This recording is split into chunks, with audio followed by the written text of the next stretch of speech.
अस्सलाम वालेकुम दोस्तों, मैं हूं नासिर सलमान। आज हम जा रहे हैं तकरीबन 4600 साल पीछे, एक ऐसी दुनिया में जिसके राज आज भी साइंस, तारीख और इंसान सबको हैरान कर देते हैं। आज की कहानी है एक ऐसी जगह की जिसके बारे में कुछ लोग कहते हैं ये इंसान ने बनाया, कुछ कहते हैं इसको जिन्नात ने बनाया और कुछ कहते हैं ये पिरामिड्स एलियंस की कंट्रीब्यूशन से बने हैं।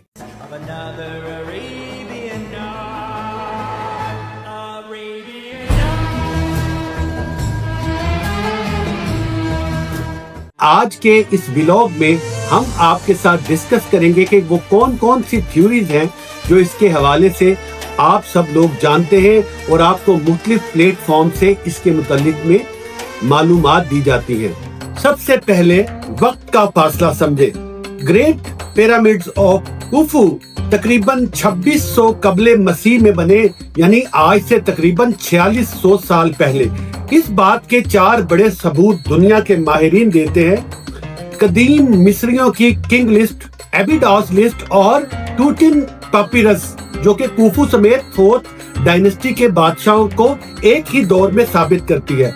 दूसरा सबूत है आर्कियोलॉजी, खुदाई से मिलने वाले टूल्स, वर्कर्स क्वार्टर, गिजा कॉम्प्लेक्स, ये सब भी 4th डायनेस्टी से मैच करते हैं। और तीसरा सबूत है रेडियो कार्बन डेटिंग, जिसके मुताबिक वो मॉर्टर जो पिरामिड में जो जली हुई लकड़ियों के ज़र्रात मिले, इनकी उम्र तकरीबन 4500 साल प्लस है। चौथा सबसे हैरानकुन सबूत डायरी ऑफ मिरर है। ये एक असल में पॉपिरस लॉग बुक है जिसमें लिखा है कि कान से सफेद पत्थर तूरा से रोजाना नील के रास्ते में गिजा लाए जा रहे थे और इन्हीं के अंदर खुफू के पिरामिड के ऊपर चढ़ाया जा रहा था। अब सवाल ये है, उस जमाने में ऐसा कैसे मुमकिन था?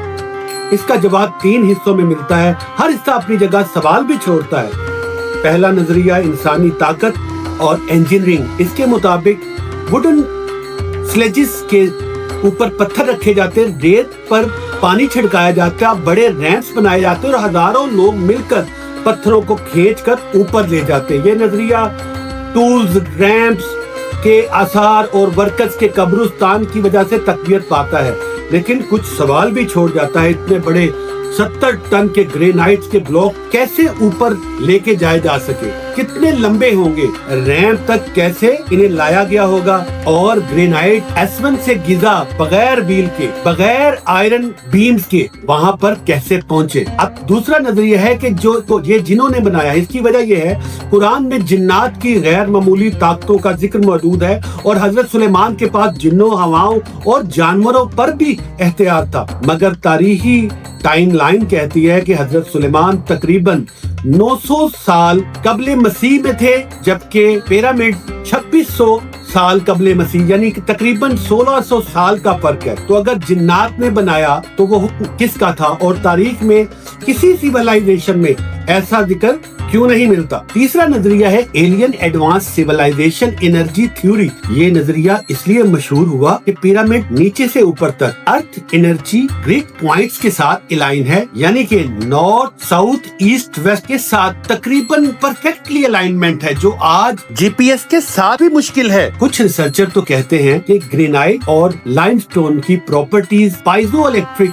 इफेक्ट्स क्रिएट करती है और पिरामिड की जो शेप है वो इलेक्ट्रोमैग्नेटिक फील्ड को एम्पलीफाई करती है। 2018 में रशियन रिसर्चर्स ने देखा था कि इलेक्ट्रोमैग्नेटिक सिमुलेशन को pyramid shape electric energy focus करता है, लेकिन इसके सबूत अभी इनडायरेक्ट है क्योंकि वायरलेस बैटरी, कॉइल और कंडक्टिव सिस्टम वहाँ से नहीं मिला। तो सवाल रह जाता है कि ये सब क्या कुदरती इत्तेफाक है या फिर कोई एडवांस नॉलेज? अब एक और बड़ा सवाल, पिरामिड के अंदर क्या है? ये क्यों बनाया गया और इसको बनाने के मकासद क्या थे? क्योंकि उस वक्त के फिरौन ये समझते थे कि जमीनी खुदा वो हैं और जो जमीन पे होगा वो उनकी मर्जी से होगा और लोगों के ऊपर उनकी बड़ी धाक थी। लिहाजा इस पिरामिड के अंदर किंग्स चेम्बर है, क्वींस चेम्बर है और ग्रैंड गैलरी है। ये सब हैरत अंगेज दरियाफ्त से मिला।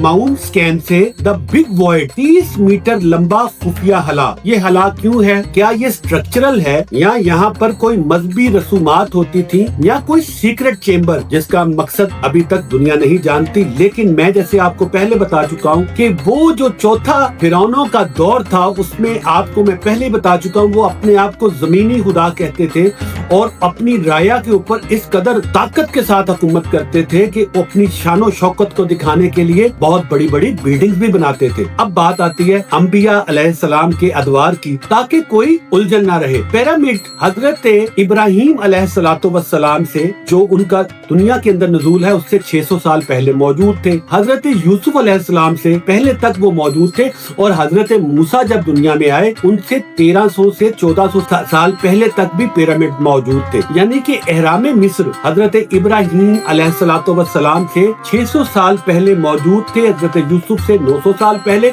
और हजरत मूसा से 1300-1200 साल पहले बन चुके थे। इसलिए ये कहना जो कि एक बहुत पॉपुलर थ्योरी है और बहुत पॉप कल्चर के अंदर इसका सोशल मीडिया पे, यूट्यूब पे बेशुमार वीडियोस में जिक्र होता है, लेकिन मेरा काम है कि मैं आपको हकाइक बताऊं और हर किस्म की थ्योरीज आपके सामने रखूं ताकि आप इसके हवाले से आसानी से फैसला कर सके। बनी इसराइल ने अगर एहराम बनाए होते, जो कि तारीखी तौर पे मुमकिन ही नहीं, लेकिन ये कहना भी गलत नहीं कि एहराम का राज सिर्फ इंसानों तक महदूद है, क्योंकि तमाम नजरियात में अभी तक पेश बाकी है। अब एक नजर देखें बिजली के नजरिए पे। आजकल आपको कई ऐसे व्लॉग्स मिलेंगे जिसमें ये क्लेम किया जाता है कि ये इलेक्ट्रिसिटी प्रोड्यूसर थे, यानी कि इन पिरामिड के जरिए इलेक्ट्रिसिटी उस वक्त प्रोड्यूस की जाती थी और फिरौन की सल्तनत को प्रोवाइड की जाती थी, क्योंकि ये दरियाए नील के करीब होने की वजह से खेती बाड़ी और बहुत ताकतवर डायनेस्टी थी। अब एक नजर देखें बिजली के नजरिए पर इलेक्ट्रिसिटी क्लेम। कुछ लोग कहते हैं पिरामिड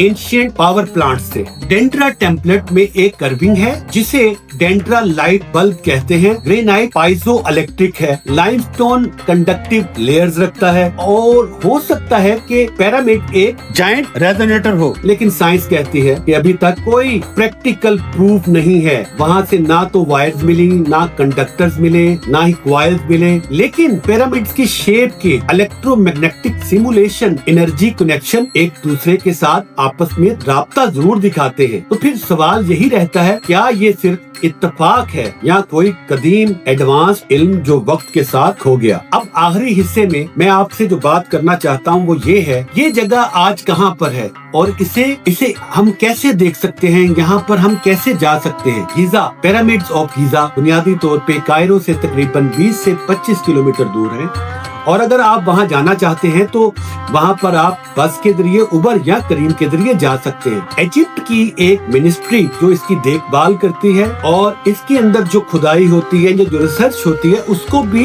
यही मिनिस्ट्री कंडक्ट करवाती है। तो दोस्तों, मैंने आज आपके सामने तीनों नजरियात रख दिए, इंसानी इंजीनियरिंग, जिन्नात या कोई एडवांस ताकत, हत्ता के इलेक्ट्रिक या तवानाई की तशरीहात भी। मैंने फैसला नहीं सुनाया, फैसला आपका है। अगर आप इस तजज़िये से और इस व्लॉग से लुत्फानंदोज हुए हैं तो आप इसको लाइक शेयर जरूर कीजिएगा और चैनल को फॉलो भी जरूर कीजिएगा। अभी आपसे दोबारा मिलेंगे एक नई स्टोरी के साथ, जो कि ना सिर्फ आपके इल्म में इजाफा करे बल्कि हमारी सोच को एक नया रास्ता दे। इसके साथ ही मैं आपसे इजाजत चाहता हूँ। अल्लाह हाफिज।